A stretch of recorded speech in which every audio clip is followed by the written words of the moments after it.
거의 무죄를 받아본 일이었어요. 이 공화국에는 굉장히 철저하게 검증을 해가지고 기소할 거냐 말 거냐를 판단하지 대충 할 수가 없거든요. 하나하나가 잘못하면 정권이 흔들릴 수도 있는 이런 것들이니까. 그래서 굉장히 오랫동안 특히 우리 선거 소음에 대해서 제가 노력을 많이 했는데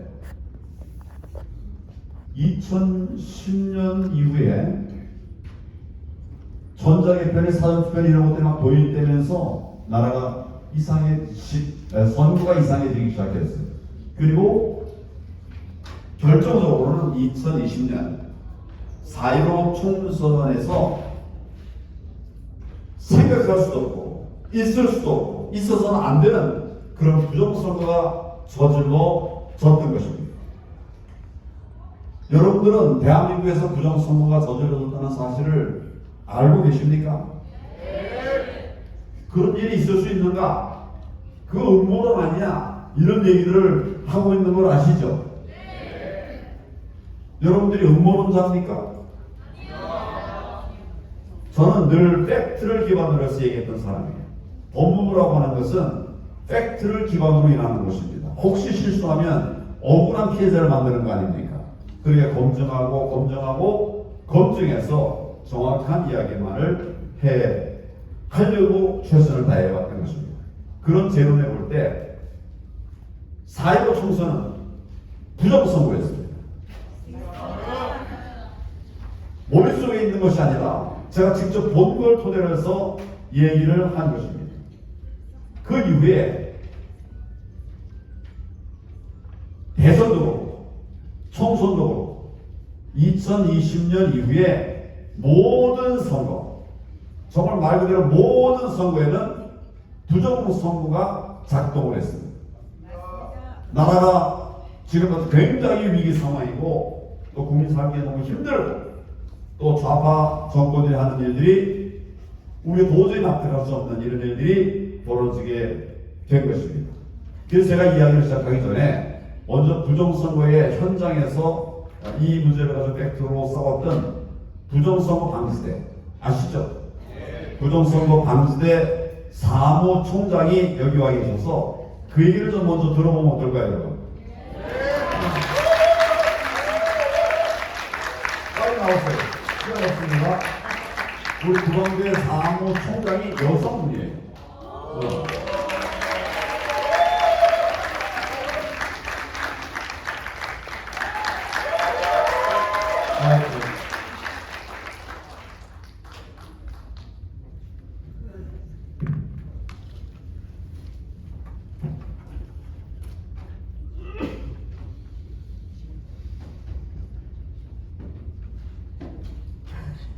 대표님 끝나고 가는 줄 알고 갑자기 너무 당황이 됩니다. 너무 감사드리고요.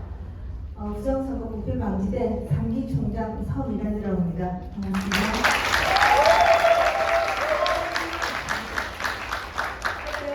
소강판에서 잠시 몇 분이랑 얘기를 나눴는데 부정선거 부패 방지대에 대해서 아시더라고요. 굉장히 반가웠고 저희들 원래 처음에 부정선거 방지대로 했다가 3부 대선이 끝나고 나면 저희들은 사실 그때 저희들이 방지대 역할이 다 끝날이라 생각하고 그 이후에 부패를 봐가지고 부정선거 부패 방지대로 이름을 바꿨습니다. 근데 아직 끝나지 않았죠. 너무나 힘든 상황을 저희들이 하고 있는 것 같은데 채널이 안 넘어가네. 저희들 마크는 멋있죠? 정의를 표시하는 마크인데 굉장히 심혈을 기울여서 만든 배지고요.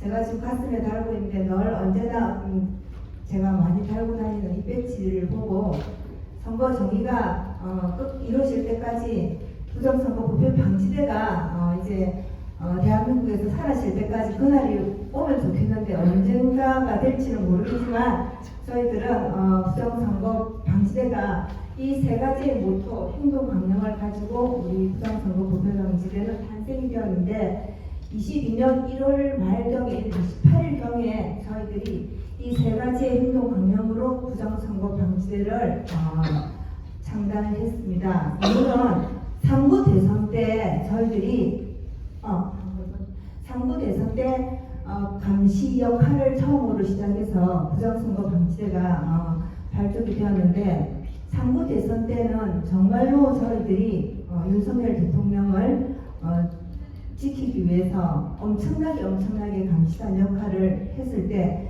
그때만 해도 선관위의 방해가 그렇게 많지는 않았습니다.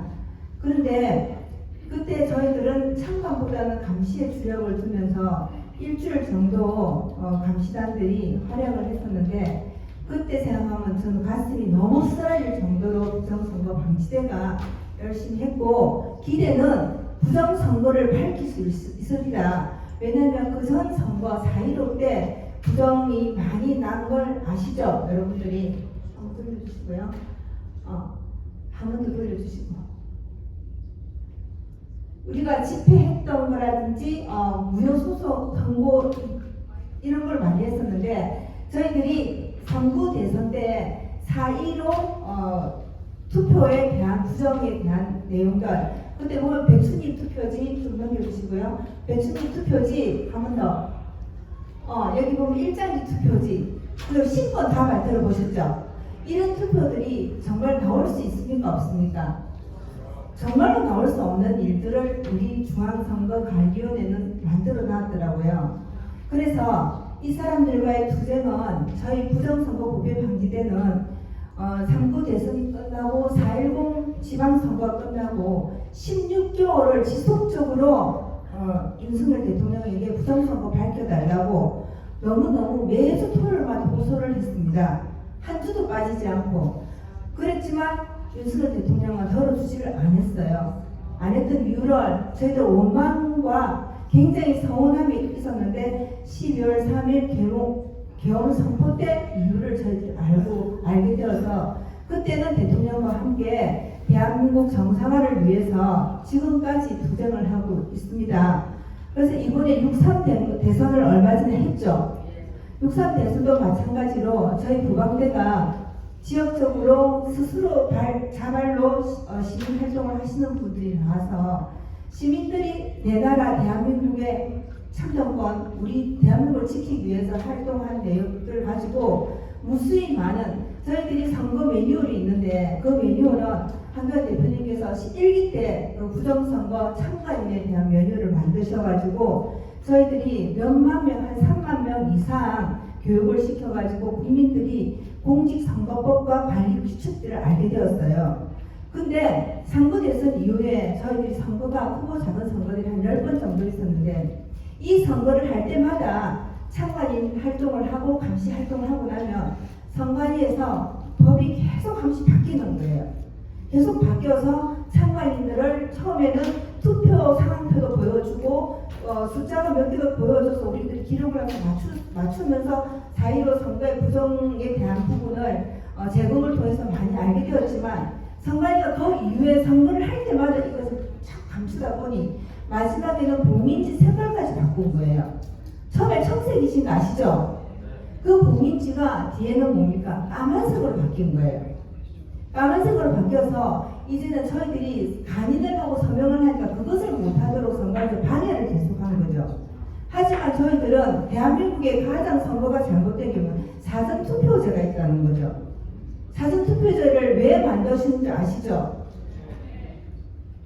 투표를 올리려고 사전투표, 부재자 투표를 없애고 만들었는데, 이네들이 저희들이 알고 보니까 더불어민주당에서 6번의 선거법을 바꿔가면서 사전투표제를 도입을 했더라고요.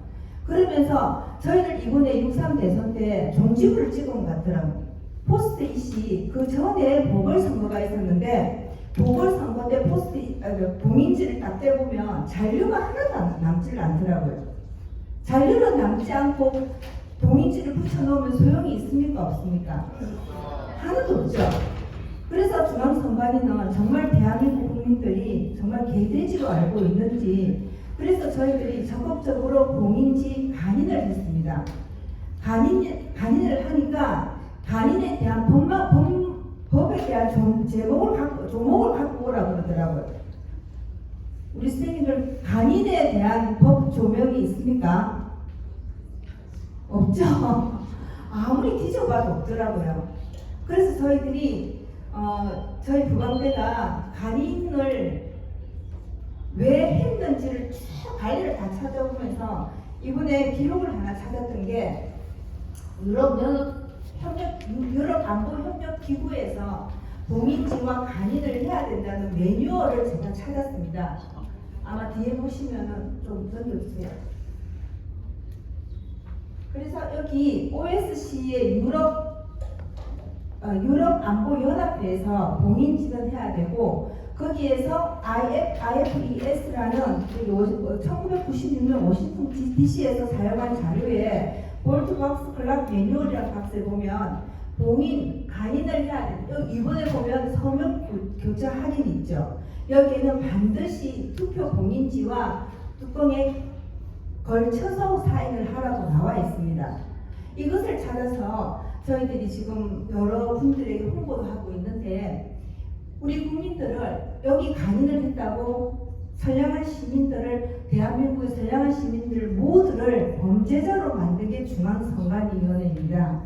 그래서 부방대 활동을 하고 부방대가 아니더라도 참관인 활동한 사람 제가 오기 전까지 한 150명 이상이었는데 지금 한 200명이 늘어날 건데 이분들을 모두가 고소 고발, 경고장 남발을 하고 있고 저 역시도 선관위에 고소도 되어 있고 경찰 조사도 받고 그런 상황이 있습니다. 그래서 저희들이 투쟁을 하기에 너무 열악한 환경이 되다 보니 부방대는 선량한 시민들이 모여서 우리나라의 투표를 제대로 대한민국 정상화에 대해서 기여를 했던 그런 선량한 사람들을 모두가 범인으로 만드는 곳이 중앙선관위원회다. 그래서 저희들은 투쟁을 계속하고 지금은 집회를 하는 것조차도 선관위에서 굉장히 저희들 방해를 많이 해서 애로사항을 겪고 있는데 그러던 중에 제가 여기 대표님 따라서 미국은 사실 제가 처음 왔거든요. 너무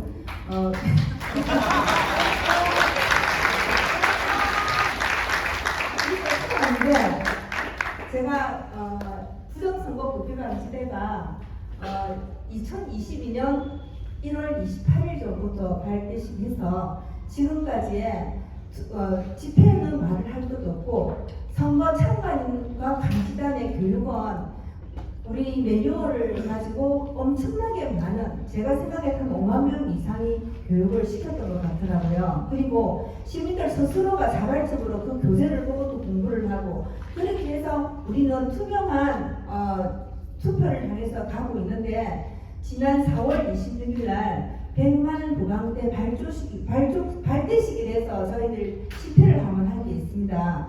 부방대가 100만 명이 되면 얼마나 좋겠습니까? 그죠? 그 의미는 저희들 모두가 감시자 역할을 해서 대한민국을 지키고자 그 행사 한 것도 저보고 제목을 걸어서 조사를 받으러 오라고 하더라고요. 지금 그게 우리의 현실이라는 것을 우리 교민들께서 정말 잘 알아주셨으면 감사드리고 제가 한 10분 정도밖에 시간이 안 돼서 아까 어제 오후 시간에 교민들에게 너무 감사하다는 글을 좀 적은 게 있는데 그것을 낭독을 하고 제가 여기 이 자리를 내려가겠습니다. 사랑하는 교민 여러분, 선거 감시는 특정 정당이나 세력을 위한 일이 아닙니다. 그것은 국민 모두의 권리를 지키고 우리 사회의 공정성을 높이는 시민으로서의 소중한 실천입니다. 부방대는 22년 1월 말경에 선거에 대한 불안과 의문을 품은 시민들이 자신의 시간과 비용을 들여서 만든 순수한 시민단체입니다. 그들은 그런 시민단체 국민들을 모두가 범죄자로 만들고 있고요. 지금 우리나라가 그 자유 대한민국을 지키겠다는 마음으로 삼고 대선에서 자발적으로 선거 감시와 참관을 했습니다. 그때 우리는 3월 9일날 대통령 윤석열 대통령이 당선되고 난 이후에 저희들은 승리의 기쁨에 들떠 있었고 이제 부정선거를 밝혀내리라는 그런 마음을 기대감에 모두가 벅찬 순간이었는데 현실은 너무나 달랐습니다. 이 현실은 끝도 보이지 않고 어둠 속에서 수많은 좌절과 힘겨움을 견뎌야 되는데 저희들 순간순간에 하는 일들 대표님께 그만두면 안 됩니까? 그만두면 안 됩니까? 이 얘기를 저도 참 수많이 많이 했습니다. 하지만 대표님 절대 안 되고 끝까지 하고 시간이 많이 걸리더라도 우리가 안 하면 안 된다라고 늘 말씀하셔가지고 지금 오늘까지 계속하고 있습니다.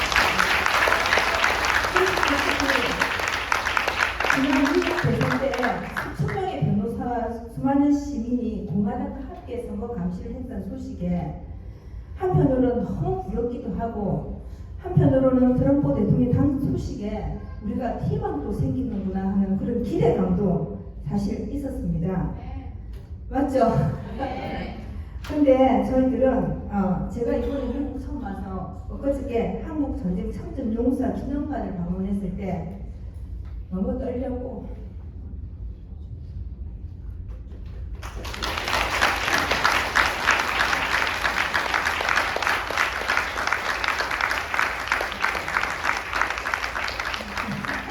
미안한 마음이 들었어요. 이름도 모르는 먼 당국에 와서 저 어린 친구들이 목숨을 바치고 자유 대한민국을 지켜주기 위해서 이랬었는데 내 나라를 내가 왜 못 지키? 내 나라를 내가 왜 못 지키? 그런 마음이 들었어요. 너무 그들의 이름을 보면서 미안한 감정이 너무 들었었고 그들 때문에라도 저희들은 끝까지 부정선거와 싸움을 해야겠다는 그런 각오도 한번 다시금 했습니다.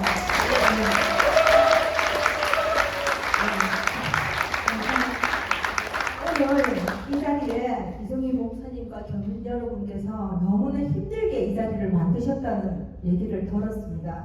너무 미안하고 너무 감사드리고 그리고 부강대 사무총장으로서 저는 이 자리에서 여러분들과 함께 멀리 미국 땅에서 힘껏 저희들을 도와주시면 저희들은 사실 탄압이 굉장히 심하거든요. 끝까지 대한민국을 지킬 수 있고 저희들이 열심히 우리나라 대한민국 땅 안에서 열심히 하고 있다는 모습을 보여드릴 테니 절대 좌절하시지 마시고 함께 우리가 힘내고 대한민국을 다 같이 지켰으면 좋겠습니다. 감사합니다.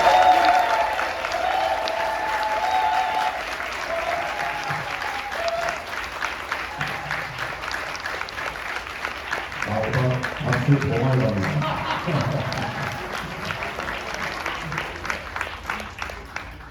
부방대의 활동 방향을 좀 정리해서 다시 한번 말씀드리면 부정선거 감시 활동입니다.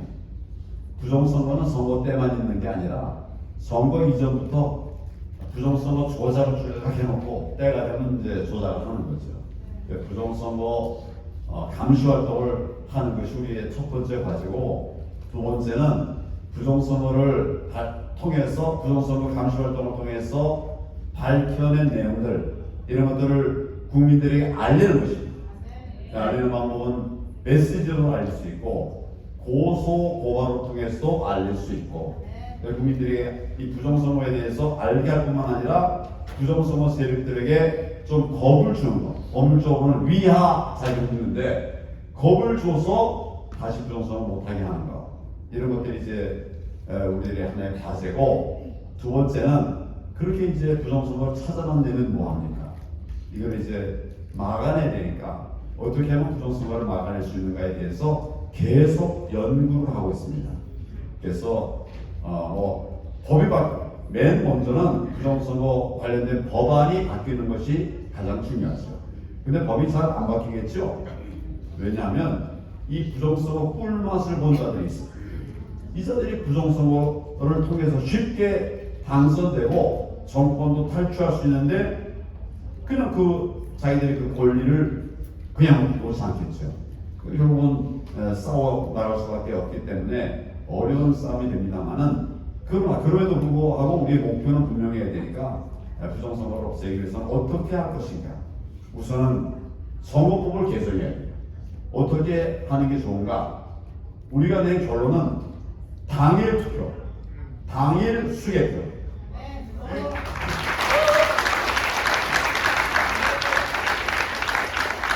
박수 치시는 걸 보니까 내용 다 알고 계시는 것 같으네. 당일이라는 게 중요해요. 사전을 통해서 나라가 망가뜨리는 거예요. 아니 선거일이 있지 않습니까? 대한민국에는 법정 선거일이 있죠. 그날 선거하라는 거죠. 근데 왜 그날 안 하고 딴 날 하냐? 말도 안 되는 일이에요. 간혹은 이제 그날 도저히 못 사는 사람이 있지 않느냐 이렇게 얘기할 수는 있습니다. 그러면 그날 할 수 있도록 새벽부터 밤 12시까지 하는 거예요. 늦은 사람들도 오고 얼마든지 할 수 있고 전에 다 그렇게 했고 많은 나라들이 그렇게 하고 있어요. 우리만 사전 투표를 더 늘렸어요. 당일 투표는 하루, 사전 투표는 이틀. 그 결국은 가짜들이 투표할 수 있는 기회를 많이 만들어준 것이고 그 가짜들이 투표하는 것들을 우리가 많이 적발화된 것이죠. 구방대가 그런 일을 한 것입니다. 그리고 만약 사전 투표가 필요하면 옛날처럼 부재자 투표는 누가 투표하는지를 다 신고했어요 미리. 그렇기 때문에 누가 투표하는지 만약 문제 생기면 범인을 찾을 수가 있는 거예요. 지금은 누가 사전 투표를 위해서는 누가 투표했는지를 나중에 찾을 방법이 없습니다. 그 선관위는 투표한 사람 명부를 꽁꽁 숨겨두고 한 번도 내놓지 않았어요. 여러분 선관위가 가지고 있는 부정선거 리스트 전체 목록을 본 일 있습니까? 아무도 못 봤어요. 이런 질문 자체를 들어보지도 않았을 거예요. 그럼 뒤에서 얼마든지 조작을 해낼 수가 있게 돼버린 겁니다. 이걸 고치려고 하면 방법은 당일 투표 그리고 당일 수개표 손으로 개표하는 것 이렇게 하면 됩니다. 우리가 머릿속으로 생각하는 게 아니라 우리는 대만에서 당일 투표 당일 수개표하는 것을 봤죠 여러분? 보니까 아무 문제 없어요. 시간도 빨리 끝나고 시비도 안 붙고 이거를 부정선거를 저지를 준비할 작업을 할 시간을 없애버린 거예요. 지난번에 제가 이제 창당을 하면서 신당 자유혁신에서는 한번 완전히 깨끗한 투개표를 해보자 해가지고 실험을 해봤어요. 대만식으로 당일 투표하고 당일 개표하는 이걸 실제 해봤습니다. 제 기억에는 4시간 걸리던가 전체 시간 얼마나 걸렸나요? 2시간 2시간 걸렸어. 2시간. 그래서 숫자가 이제 이게 3천만이 하고 5천만이 하는 것이 아니니까 뭐 좀 걸린다 하더라도 제 생각에 4시간 5시간이면 대충 끝낼 수가 있을 거라 이거예요. 근데 지금은 그냥 개표 어디 끝날지 알 수도 없죠. 그 다음날 넘기는 건 그냥 일상이 됐고 그 다음은 언제 끝날지 모르는 이런 상황이 돼버린 거예요. 그래서 해결책은 당일 투표하고 당일 수개표. 제가 수개표를 강조하는 것은 전자개표를 하지 말라 이 말이에요. 그 안에서 또 따뜻하니까.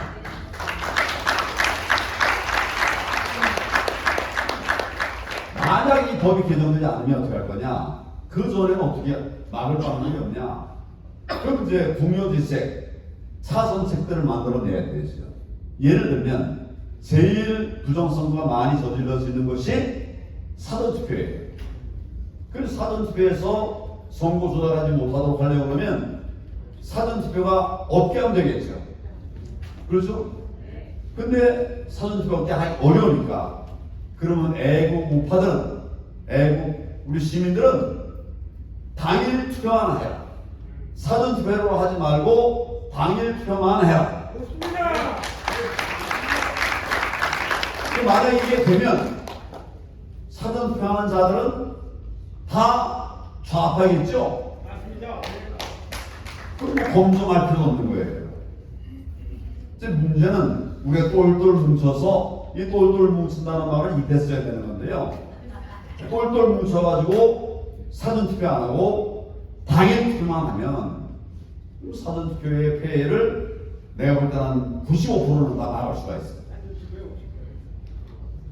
없애야 되는데 안 없애면 우리는 사전투표하지 말고 당일 투표만 하자고요. 그러면 사전투표를 하는 자들은 다 이 민주당 세력 아니겠어요? 좌파 세력 아니겠어요? 무슨 말인지 아시겠죠? 이런 것이 우리가 지금 할 수 있는 대안이에요. 또는 더 어려운 것들도 있어요. 그러나 할 수는 있는 거예요. 부정선거를 하다 보면 중복 투표를 하게 만들어요. 한 사람이 여러 번 투표하는 거예요. 이게 무슨 말인지 아시겠죠? 이거는 잘 모르시는 거구나. 한 사람이 여러 번 투표를 해요. 그렇게 될 수 있게 돼 있어요. 지금 이 민주당이 만들어 놓은 시스템이. 그러니까 한 사람이 여러 번 투표하는 것을 막으려면 어떻게 하면 되겠습니까? 신분증 확인하기. 이게 정말 어려운 일이에요. 우리가 다 당일 투표하러 가는 거예요. 다 가면 이제 안 오리라 생각했고, 이게 뭐 80, 90대 분들은 잘 안 오잖아요. 그럼 이 사람들 이름 대신, 그 사람 이름 대신으로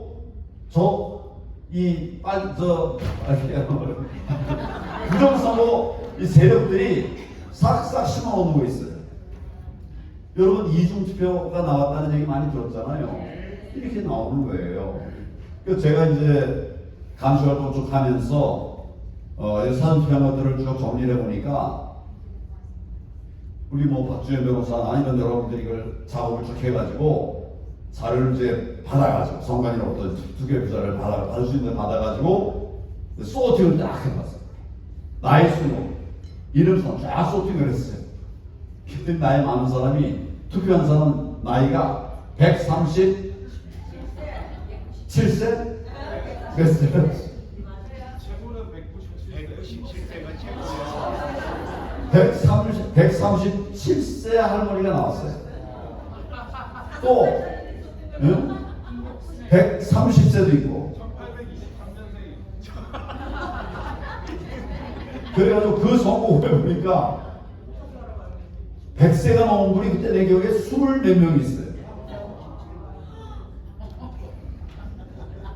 이 사람은 도저히 투표 못하겠지 라고 생각하는 사람 대신에 딴 놈이 그 투표를 한 거예요. 이게 완전 소팅을 해가지고 다 해놓으니까 불통이 난 겁니다. 부정선거 없었다고 이래서 말할 수 있습니까? 없죠.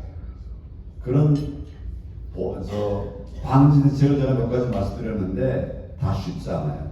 쉽지 않아요. 다 어렵죠. 그래도 어려워도 우리가 계속 해내서 부정선거의 실상을 보여드려야 되는데 그나마도 그냥 쉽다고 말할 수 있는 것이 사전투표하지 않는 거예요. 당일 투표만 하는 겁니다. 제가 사전투표하지 말고 당일 투표해라 이런 얘기를 했더니 선관위가 저를 고발했어요. 뭘로 고발했을까요? 투표하지 말라고 방해했다고. 투표 방해죄. 네.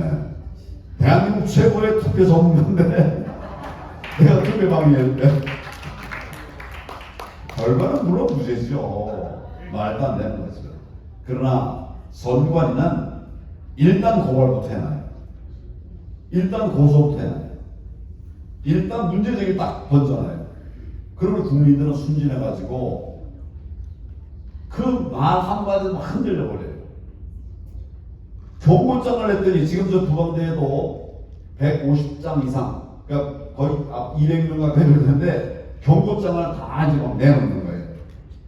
더 많이 하고 싶겠지. 그러나 경고장을 쫙 내놓으니까 우리 부방대원들도 이거 어떻게 해요? 어떻게 해요? 걱정이 많은 거예요. 뭘 어떻게 하냐? 경고장을 낸 것뿐이지 고소한 것도 아니고 유죄라는 건 물론 아니죠. 그래도 그래 겁을 내. 그만큼 우리 우파는 자유민주 시민은 조심스럽고 겁이 많아요. 싸우지 않았으니까.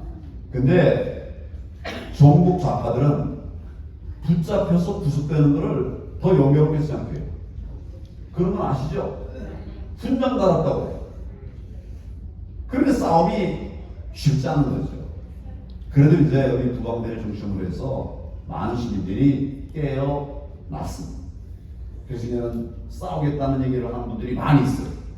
또 실제로 정말 안타깝게도 이 좌파들과 싸우고 민주당 싸우다가 분신하신 분도 생겨나고 두 이분이 뭐 먹고 살기 어려워서 그런 분이 아니고 번듯한 기업의 중소기업의 사장인 분이에요. 대표인 분. 이분이 정말 속 터져 죽겠다. 다 길이 보이는데 부정선거 다 보이는데 이게 그냥 놔두고 있고 방치하고 있으니 이거 어떡하냐 막 그러다가 분실해 버렸어. 돌아갔어. 그 나라가 이런 상황이 되어버렸습니다.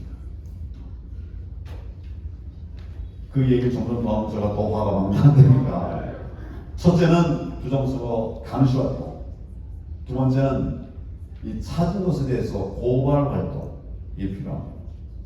그리고 두 번째는 제도적 개선이 필요합니다.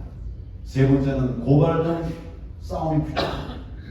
그 네 번째는 국민들에게 알려야 돼요. 널리 알려야 되기 때문에 널리 알리는 여러 방법 중에 하나로 지금 우리 두방대와 부정선거 감시 활동하는 분들은 저도 마찬가지입니다. 저도 신당 만들었는데 매주 한 번씩 장외 집회를 합니다.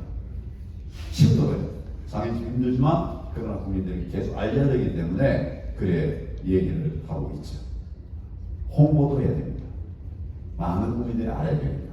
이런 일을 지금 하고 있는데 내가 그런 일을 국민의힘에서 하다 보니까 이 국민의힘은 완전히 정당인데 나라를 세우겠다는 생각이 뭐 이거 과언인지 모르겠습니다만 없어요.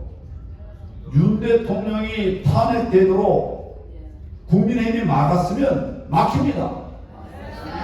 민주당의 표가 아무리 많아도 그래도 109석이 108석이 있잖아요. 막을 수 있어요. 근데 결국 탄핵되게 한 거는 그 민주당 안에 있는 이 가짜들이 같이 동조해서 그렇게 된 거예요. 구속된 것도 마찬가지예요. 제가 지금 부정선거가 저질러지고 있으니 이거를 꼭 기억하고 막아야 됩니다. 대통령도 마지막에 이제 그 계엄령 내리고 한 것이 뭔가 하면 계엄 내려가고 뭐 했을까요? 윤 대통령이 선관위 들어가서 부정선거 자료를 수집하게 하려고 한 거예요. 다른 방법으로는 없어.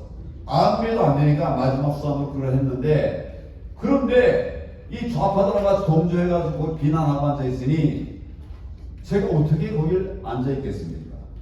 그리고 부정선거 얘기만 하면 쫓아낸다고 그래요. 정의를 세우기 위해서 아니면 해보면 될 거예요. 해보니까 부정선거 없다라고 검증이 되면 그럼 국민들은 수용할 거 아닙니까? 숨기고 가리고 없애버리고 이래 하고 있는데 우파라고 하는 이제 국민의힘이 전혀 움직이질 않아요. 오히려 대통령을 괴롭게 해요. 그래서 제가 탈당을 하고 그냥 있을 수 없으니까 창당을 했습니다. 이런 건 박수 안 칩니까?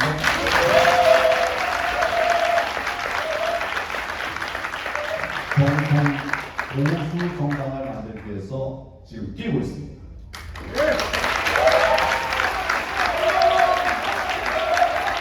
오늘 이 자리에 제가 이렇게 힘들게 만든 창당한 자유혁신 최고위원이 한 분 나와 계세요. 잠깐 그 말씀 듣는 게 괜찮겠어요?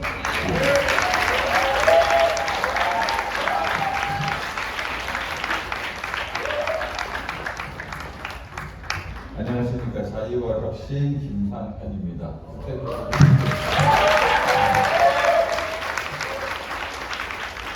말씀을 전하기 전에 예수님은 창조주 하나님이십니다.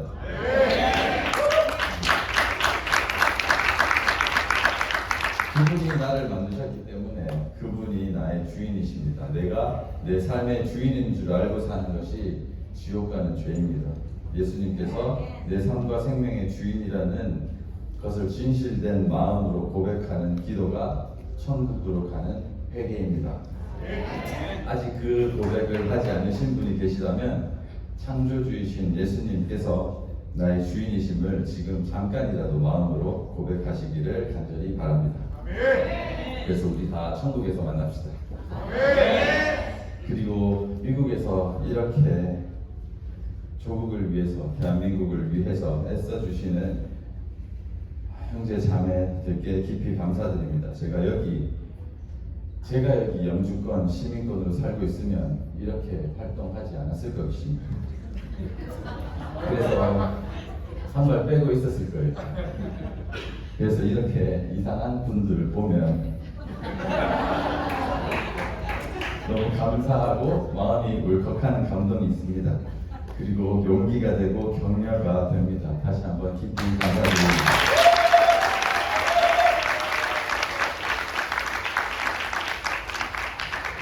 제가 오늘 말씀드릴 내용은 한 4가지를 짧게 나누고자 하는데요.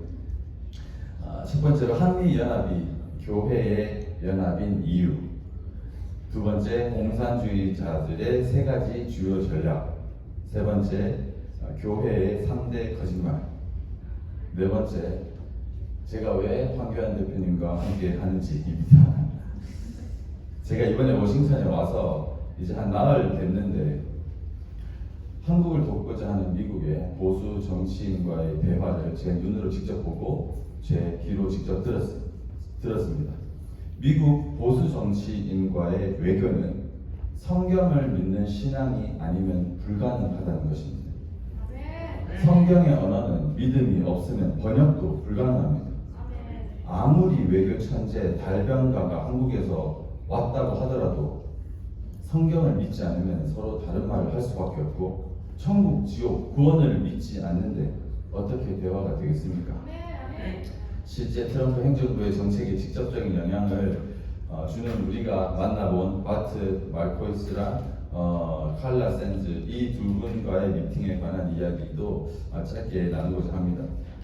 이 두 분도 크리스찬이십니다. 한국을 지금 돕고 있는 고든창, 모스탄, 존 밀스, 그랜트 뉴션 한 명도 빠짐없이 다 크리스찬입니다. 예수님 안 믿는 분들 여기 계시다고 알고 있습니다. 소외감 느끼라고 말씀드린 거 아닙니다. 예수님 믿는다고 우월하다는 거 말씀드린 것도 아닙니다. 진짜 한국과 미국의 연합은 교회의 연합이라는 것을 말씀드리고자 하는 것입니다. 한미연합은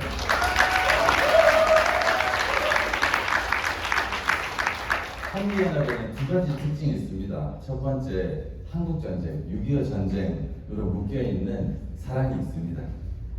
두 번째로는 예수님을 믿는 신앙으로 연결되어 있습니다. 바트 말코이스의 개인적인 이런 사담을 저희 통역하시는 선생님께서 나눠주셨는데요.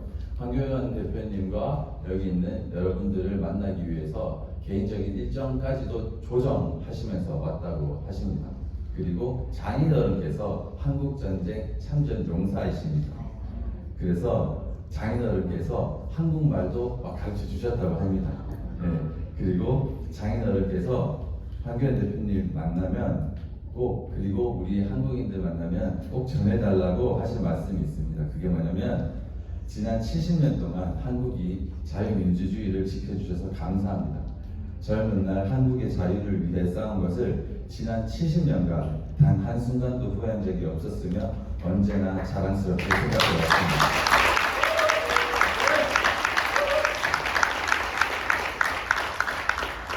미국인의 가정에는 우리 아버지가 혹은 우리 할아버지가 한국 전쟁에 참전하셨다는 그런 이야기들이 많습니다. 그분들은 한국을 사랑합니다. 목숨을 걸고 싸우셨고 한국의 발전을 지켜보신 분들입니다. 이런 사연들은 한미동맹은 전쟁을 같이 겪은 피로 맺어진 약속이자 세대를 이어온 신뢰와 우정의 역사임을 보여줍니다. 그리고 칼라 샌즈와 그 바트 맥코이스의 찰리 커크에 대한 언급이었습니다.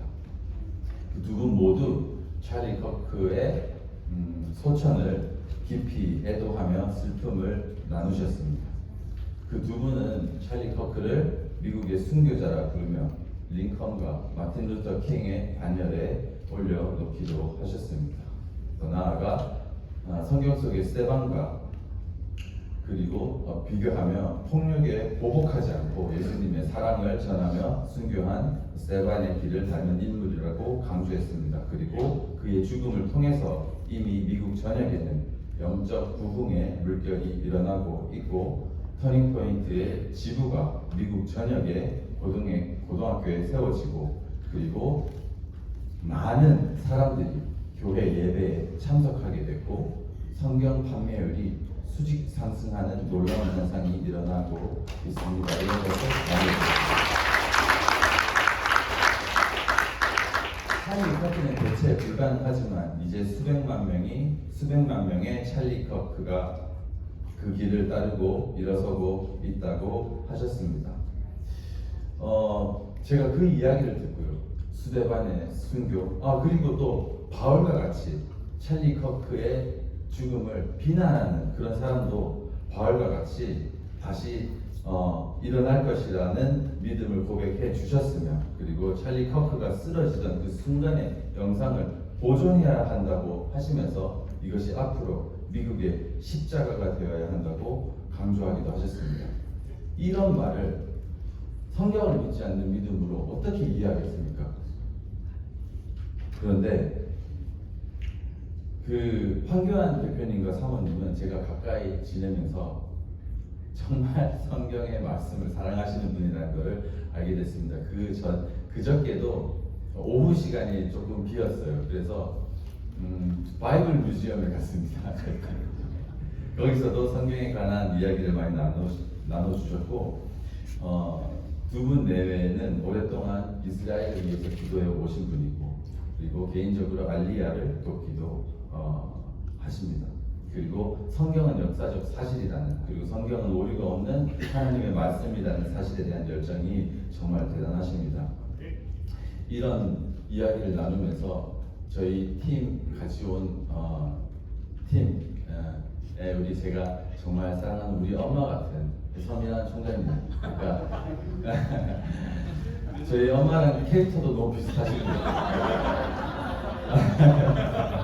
그리고 너무 사랑하는 제 박주현 변호사님 아직까지 늘 교회 같이 저희랑 다니시고 교회에서 눈물도 흘리시고 하는데 아직 예수님을 인격적으로 만나시지 못하셨어요. 근데 오늘 새벽 예배도 대표님이 새벽 예배 가자 해가지고 제가 끌려오다시피 왔습니다. 사실 저는 너무 좋았죠.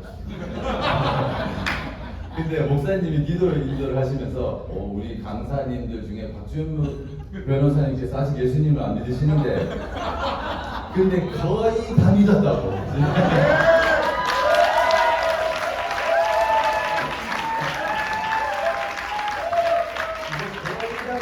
우리가 기도하자고. 네. 그래서 이제 칼라 샌즈 그리고 이제 바트 말코이스 이야기를 하면서 제가 이제 우리 통역하는 선생님한테 와 정말 이것은 요즘 성경을 믿지 않으면은 안 되는 대화다. 정말 미국과의 연합은 교회 연합이 맞다 하니까 정말 더 신기한 일이 일어났습니다. 우리 안 믿으시는 서민아 총장님과 박주현 변호사님이 테이블을 치면서 맞다.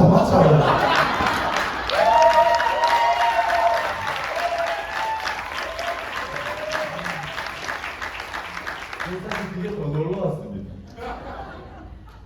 네, 그리고 제가 우리 교회의 3대 거짓말, 심각한 거짓말이 3가지가 있는데 그것이 중에서도 나누고자 합니다. 첫 번째는 진화론이고요. 두 번째는 공산주의고 세 번째는 복음주의라는 이데올로기입니다. 마귀의 목적은 하나밖에 없습니다. 성경 못 믿게 하는 것입니다. 다양한 모양의 거짓말을 하지만 목적은 하나입니다. 성경 못 믿게 하는 것입니다. 진화론을 배격해야 됩니다. 공산주의는 우상숭배입니다. 사탄의 생각입니다. 그리고 교회 안에 있는 정말 심각한 거짓말이 있는데요. 십자가와 부활만 말해라. 세상의 문화와 정치에 대해서는 말하지 말라라는 복음주의 이데올로기라는 것이 있습니다. 정치 이야기 하지 말라는 말로 대표되는데요.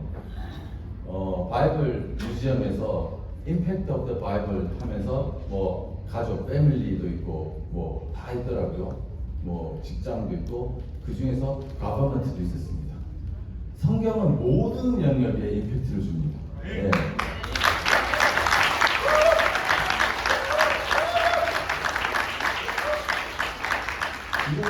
뭐 복잡한 문제도 아닙니다. 성경을 믿으면요, 나한테는 안 되지. 하나님 생명인데 내가 어떻게? 예, 하나님 남자 여자 둘밖에 없고 그렇게 창조를 하셨는데 어떻게 성이 30개냐? 예. 공산주의는 하나님 없이 이 땅에서 우리끼리 천국 만들자는 그 말인데, 성경 믿지 말라는 말인데 그 우상숭배지. 예. 모든 영역에서 성경적인 말씀대로 우리는 말하게 돼 있습니다.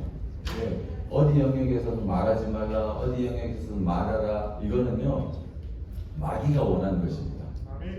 성경적 세계관 밖에서 말하지 마. 이거는 마귀가 하는 말입니다. 실제로 많은 목회자들이 정치 이야기하지 말라고 합니다. 엄밀히 말하면 중국 공산당 공안이요, 정치 비판하지 마 합니다. 네. 일제시대 때 순사들이 정치 비판하지 마 합니다. 지금 목회자들이 교회에서 정치 비판하지 마 하는 말은요, 공안이 하는 말이고, 일제시대 때 순사가 하는 말이고, 더 정확한 사실은 마귀의 말을 전하고 있는 것입니다. 예. 목회자라면 공산주의는 우상숭배고 그것은 틀렸다라고 우리는 말해야 된다고 가르쳐야 됩니다.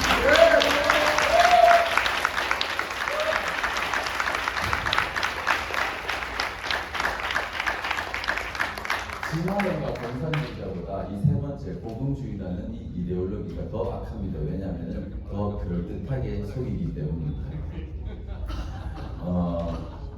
그리고 공산당의 세 가지 전략입니다. 첫 번째 전략은 들씌우기입니다. 황교안 대표님도 들씌워서 정치 이제 매장을 시켜라 했잖아요. 그 덮어씌우기입니다. 피해자와 가해자를 바꾸는 것입니다. 두 번째는 이들은 살인을 합니다. 예. 그리고 세 번째는 부정선거입니다. 이들은요, 공정선거를 증오합니다. 이게 민주주의를 증오하는 거죠. 민주는 뭐냐면은 국민이 주인이라는 것입니다. 국민이 주인이 되는 첫 번째는 공정한 선거였습니다. 공산주의 선거는 어떠냐면은 거수 투표합니다. 다 보이게. 예. 아니면은 찬성 반대에 가서 다 오픈대회에서 그 표를 넣어요. 예. 공정선거 비밀선거를 증오합니다. 제주 4.3 사건 반란에 대해서 설명을 드리겠습니다. 우리는 많은 부분 잘못 알려져 있는데요. 1948년 4월 3일 날 그 반란이 일어났습니다. 같은 해에 한 달 뒤인 5월 10일 날 대한민국 첫 선거가 예정되어 있었습니다. 5월 10일 그 첫 선거에서 초대 대통령인 이승만 대통령이 그리고 198명의 초대 국회의원이 선출되었습니다. 그 5월 12일보다 약간 한 달 더 전에 4월 3일 날 제주도에서 폭동이 일어났는데요. 이거는 북한 간첩들이 폭동을 일으킨 것입니다. 이들이 가장 먼저 죽인 사람들이 누군지 아십니까? 선거 관리인입니다. 네. 그리고 임산부와 아이들을 잔인하게 살해합니다. 그리고 이것을 정부가 했다고 덮어씌웁니다. 그래서 양민들, 선한 사람들, 그냥 양민들이 분노하게 만듭니다. 세월호 같은 것도 생각나시죠? 공산당은 공정선거를 증오합니다. 지금의 부정선거도요, 중국이 전 세계 선거를 간섭하죠. 이들은 공정선거가 제일 싫은 것입니다. 그리고 다 공산화 시키고 싶은 것입니다. 누군가는 대한민국이 다 망하고 나서야 다시 세우실 것 같다는 말씀을 하십니다. 그때 하나님께서 지도자를 다시 세우실 것이라고 하십니다. 저도 어느 정도 그 말에 동의합니다. 그리고 그 각오로 싸워야 한다고 생각합니다. 지금 당장에 역전돼서 뒤집어질 것이라는 기대는 우리가 모두가 하고 있지만 그런 기대는 우리를 지치게만 합니다. 우리는 이것이 평생의 싸움이라는 것을 알아야 합니다. 그리고 소망은 언제나 하나님과 그분의 나라에 둬야 합니다.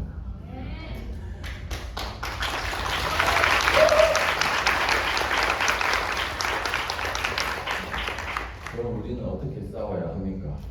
이것은 영적 전쟁입니다. 영적 전쟁은 말의 전쟁입니다.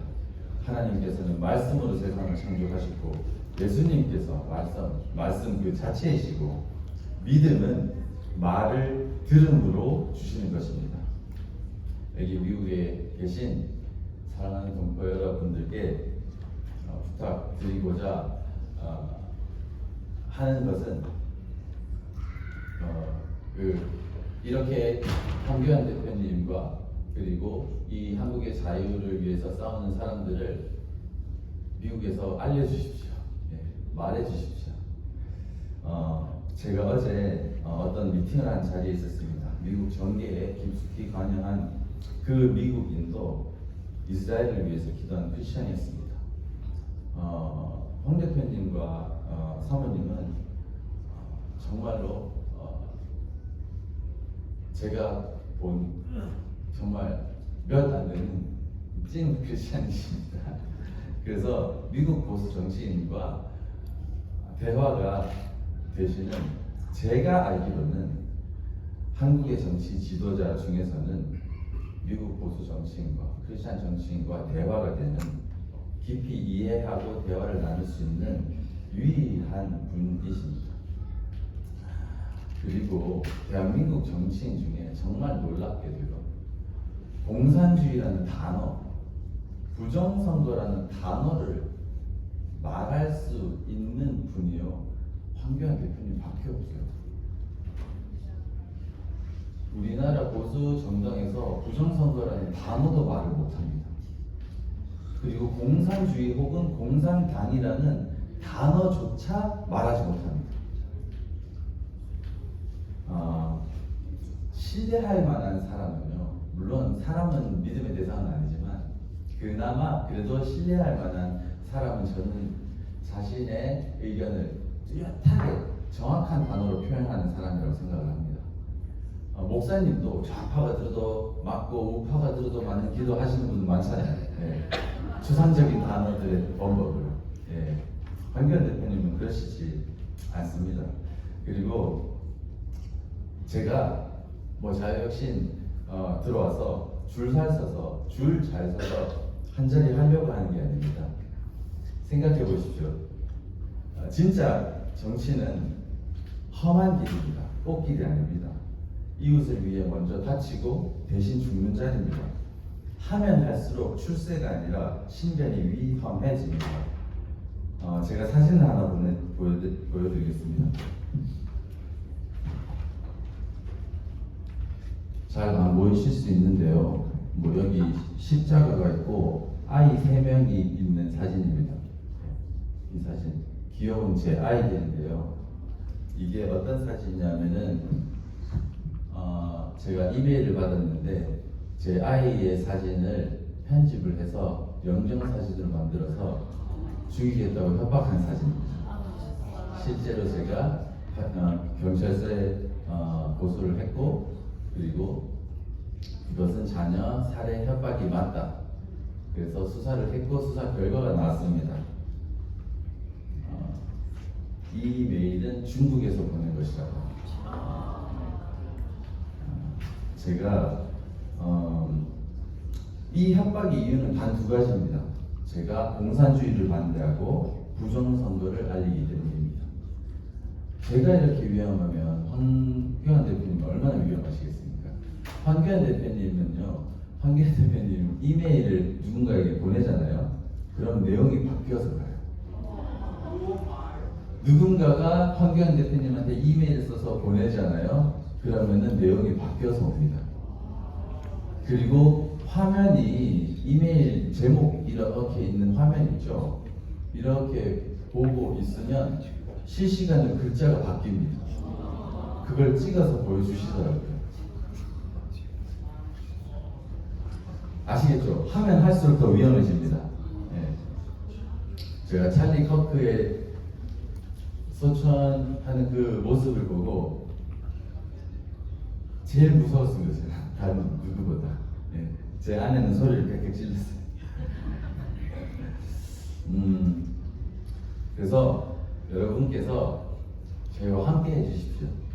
제가 자꾸 눈이 마주치는데 눈길을 피하고 싶은데 그만큼 위험하신 분이 저 전한기 선생님이시죠.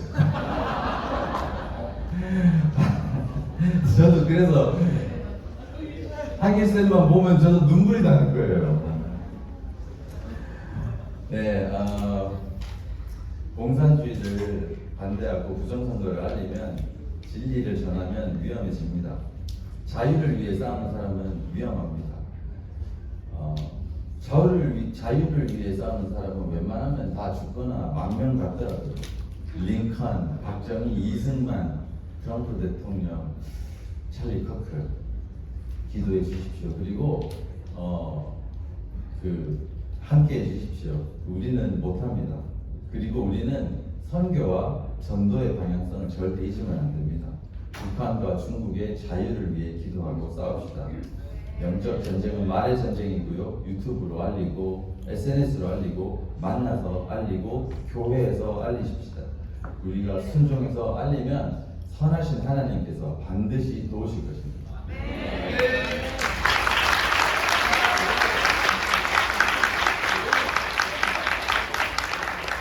저는 정말 힘들고 무섭지만요, 늘 구하면 용기를 주시고요. 그 두려움보다 더 큰 기쁨을 항상 주십니다. 이렇게 모인 우리를 하나님께서, 제가 정말 여기 한 명도 보통 사람이 없더라고요. 네. 이렇게 모인 우리를 하나님께서 기뻐하시고요, 확신을 가지시기 바랍니다. 영어로 하자면은 You're fighting a good fight.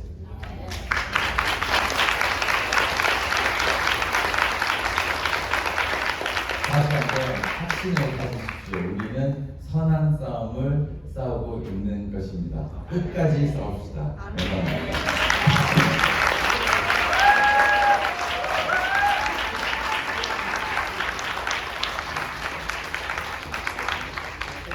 어려운 얘기를 이렇게들 다 재미있게 해줘서 대단히 감사합니다. 그럼에도 불구하고 대한민국은 정말 위기 상황이고 어려운 상황이고, 특별히 우리 교회가 많은 탄압을 받고 있습니다. 이 좌파 정권에 적이 없어요. 지금 적이 없어요. 입법사고 행정 다 장악하지 않았습니까? 적이 없어요. 남아있는 적을 굳이 말하면 교회입니다. 교회. 이 교회를 무력화하면 정말 적이 없는 거예요. 교회를 무력화하는 그 일 시작했습니다. 여러분, 얼마 전에 손현보 목사님 구속된 거 아시잖아요. 그게 구속사유가 뭡니까? 구속사유가 뭐예요? 도망의 우려가 있대요. 도망의 우려. 매일 나와서 공개적으로 설교하고 연설하고 그렇게 하는 분이 어딜 도망간단 말입니까? 말도 안 돼요. 그리고 가사 죄가 된다고 합시다. 그렇더라도 그런 중대형 교회 목사를 구속한다? 이게 말이 안 되는 거죠. 증거인멸의 우려도 없고 도주 우려도, 구속의 사유도 없어요. 없는데 정부와 싸웠다고 해서 많은 분이 안 왔지만 다 알지 않습니까? 정부와 싸웠다는 이유가 구속 사유가 되는 것이에요. 이게 민주주의입니까? 정부에 대들었다고 해서 구속하는 것, 이게 민주주의입니까? 우리 나라가 그렇게 돼가고 있어요. 이거는 세계교회에 대한 핍박일 뿐만 아니라 대한민국 교회에 대한 핍박입니다. 모든 목사, 장로, 크리스천들에 대한 겁박입니다. 지금 손현보 목사님뿐만 아니라 우리 너무 잘 알고 있는 김장만 목사님도 조사하겠다고 나오라고 소환장 보냈어요. 그 전에 먼저 압수수색을 했어요. 말도 안 되는 일이죠. 맨 처음에는 참전교회라고, 운정 참전교회, 뭐 크다가다 말할 수 없지만 뭐 사람 많이 안 모이는 그런 교회, 거기 손대고 뭐들을 해먹고 교회가 반응이 없어요. 교회가 정의를 얘기하지 않고 함께 싸워서 교회의 탄압을 막아내자고 하는 움직임이 전혀 없어요. 그래서 교회가 안 움직여서 제가 나가서 집회를 했습니다. 교회 탄압 거짓 집회를 했어요.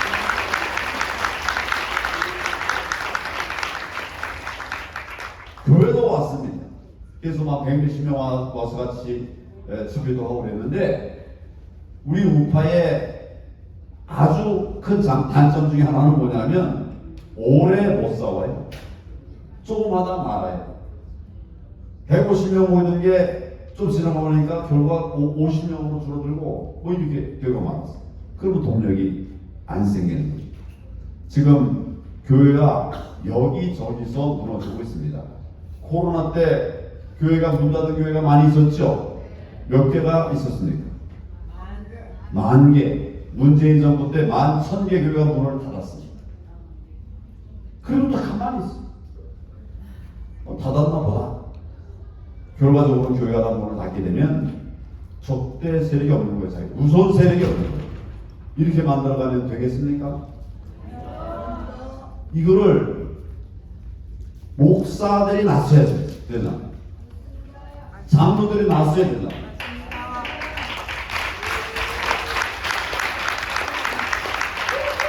여기까지는 박수를 치는데 우리가 나서야 되느냐?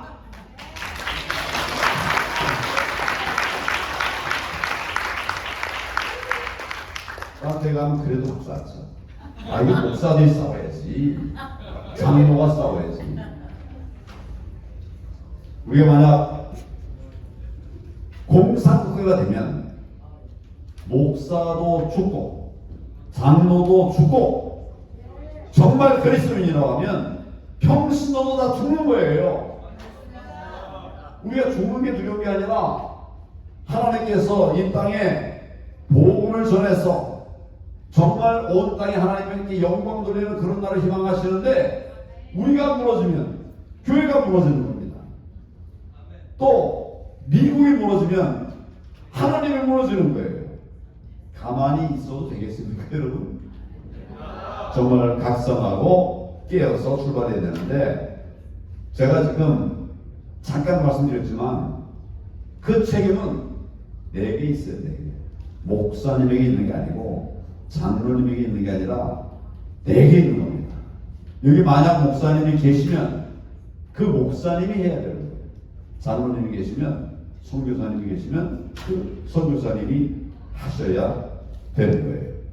하나님께서 우리들에게 주신 사명 중에 하나는 교회를 무너뜨리는 세력과 싸워 이기라고 하는 것입니다.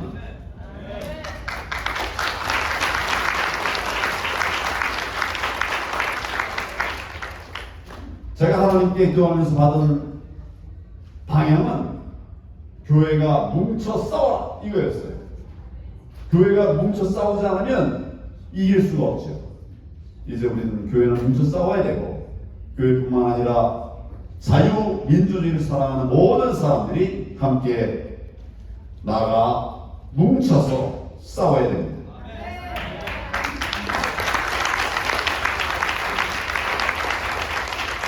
그래도 다행스러운 것은 최근 금년 들어서 우리 대한민국의 경우에, 뭐 미국은 제가 사정을 잘 모르겠습니다. 근데 대한민국에는 뭉치고 있어요. 싸우고 있어요. 집회할 때마다 엄청나게 많은 사람들이 모이고 있습니다. 엄청나게 많은 사람. 그런데 거기서 우리가 꼭 기억해야 될 것은 그 많은 사람들이 뭉칠 때 거기 청년들이 있다는 거예요. 청년들이 있습니다.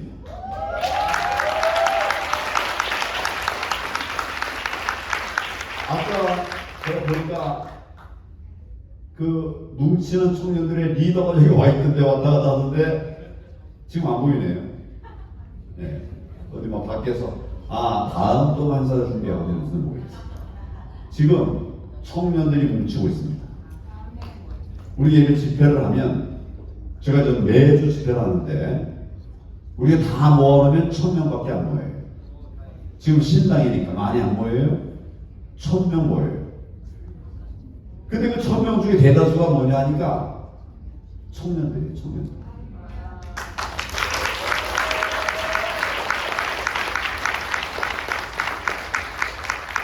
그리고 청년들끼리 하면 10,000명이 모여요, 10,000명이.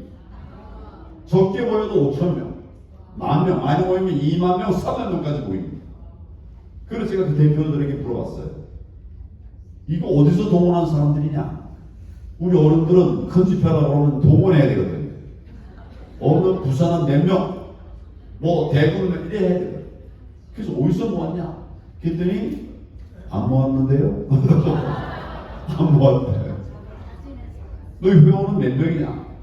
100명도 안 돼요. 모이는 거는 10,000명이 모입니다. 지금 어둡고 힘든 상황 속에서도 우리에게는 희망이 있습니다.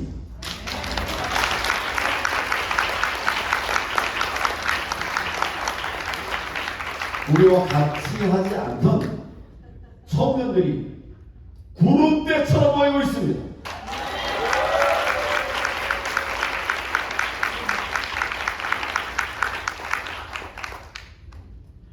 저희 당에도 지금 이제 8개 도당이, 시도당이 있는데 그 중에 2곳이 청년이었어요. 30대 초반에 청년이었어요. 그리고 우리 12개의 이제 참준위원들이 각 지역에 만들어져 있는데 전부 6명의 청년들이 20대, 30대가 거기 책임자를 맡고 있어요. 이런 정당을 보셨습니까? 못 보셨죠? 20대, 30대는 저기 뒤에 가서 심부름이라는 사람이고 물 나르는 사람으로 우리가 썼었던 거예요. 그렇게 하면 안 되는 거죠. 여러분, 마크롱 대통령 아시죠? 대통령 된 게 몇 살 때였습니까? 39대 대통령이 됐어요. 오스트리아의 국무총리 30살이 됐어요. 30살. 지금 젊은 사람들이 역량 있고 힘 있으면 세상을 바꾸는 그 큰 일들을 해나가고 있습니다.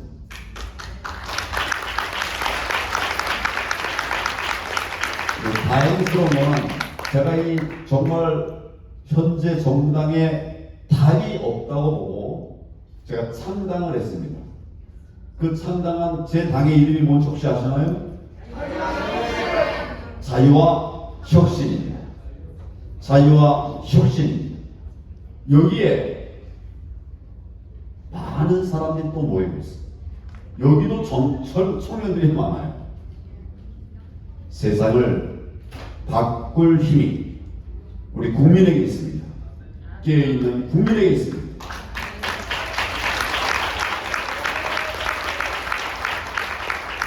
깨어있는 청년에게 우리의 미래가 있습니다.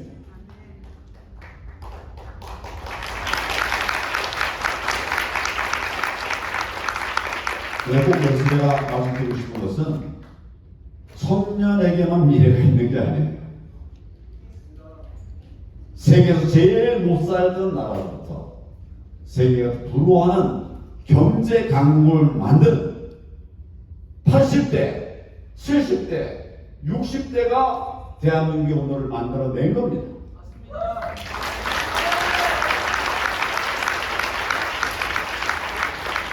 여기 보니까 연세 드신 분이 많지 않은데 80대, 70대, 60대 한번 손 들어보십시오.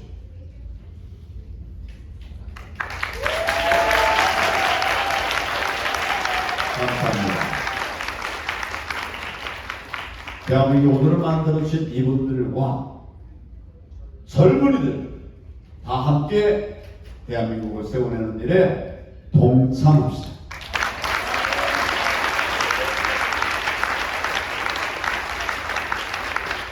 우리 신당에는 모든 게 다 새롭습니다. 근데 그 중에 하나, 우리 당에는 중장년위원회라는 게 있어요. 다른 당에서 여러분 중장년위원회라는 거 들어보셨습니까? 우리 사회를 이끌어가는 많은 사람들이 중장년이에요. 40대, 50대, 60대인데 40대, 50대, 60대 초반을 응원하고 격려하는 그런 사람들이 없어요. 그 제일 고생하고 제일 힘든 곳이거든요. 근데 여기를 돕지를 못해서 내가 참 미안한 마음으로 중장년위원회를 만들어서 우리 사회 여기 중장년으로 보이는 분도 계시고 청년으로 보이는 사람도 같이 박수를 치네요. 이제 정말 판을 바꿔야 됩니다. 하나님을 얘기하면 안 된다라고 하고 있는 세상을 향해서 하나님을 외쳐야 됩니다.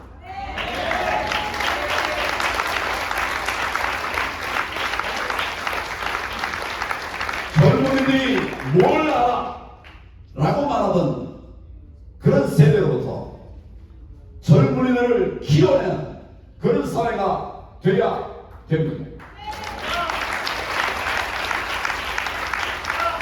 너희는 불법 늙은이야 라고 말하는 그렇게 말했던 이런 세상이 이제는 나이가 얼마가 됐든 건강만 하면 끝까지 일할 수 있는 그런 나라, 상생의 나라를 만들어 가야 됩니다. 남성들만 일하는 것이 아니라 여성들도 일하고 여성만 우대받는 것이 아니라 이런 남자들도 우대받는 그런 공정한 나라를 만들어 가야 합니다.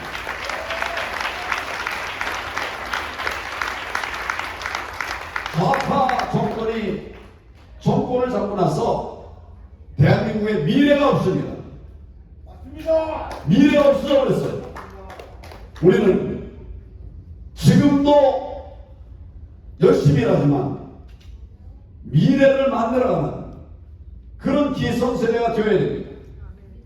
미래 없으면 우리 어린아이들이 어떻게 되겠습니까? 근데 지금 특히 좌파 정권에서는 지금 표기에 급급해서 포퓰리즘, 돈 써주고 나눠주고 안아주고 이러기는 하는데 미래를 만들어가고자 하는 구상이 전혀 없습니다. 세계는 AI, 반도체, 바이오 정말 먹거리를 많이 만들어가고 있는데 대한민국에는 다음 먹거리가 없어요.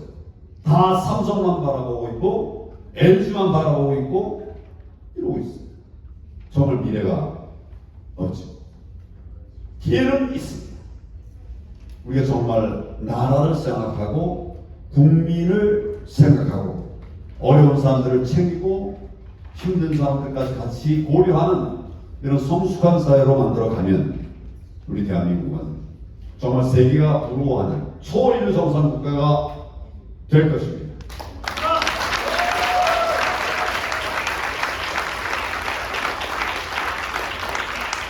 거기에 꼭 우리가 하나 잊지 않아야 될 게 있습니다. 골드만삭스가 2006년도에 50년 뒤에 세상을 그려본 일이 있습니다. 거기에 우리 코리아, 사우트 코리아에 대해서는 어떻게 설명하고 있는가? 지금 대한민국이 지금과 같은 정도의 경제 성장만 이루면 그리고 통일되면 대한민국은 G2가 된다. 이렇게 선언을 했습니다.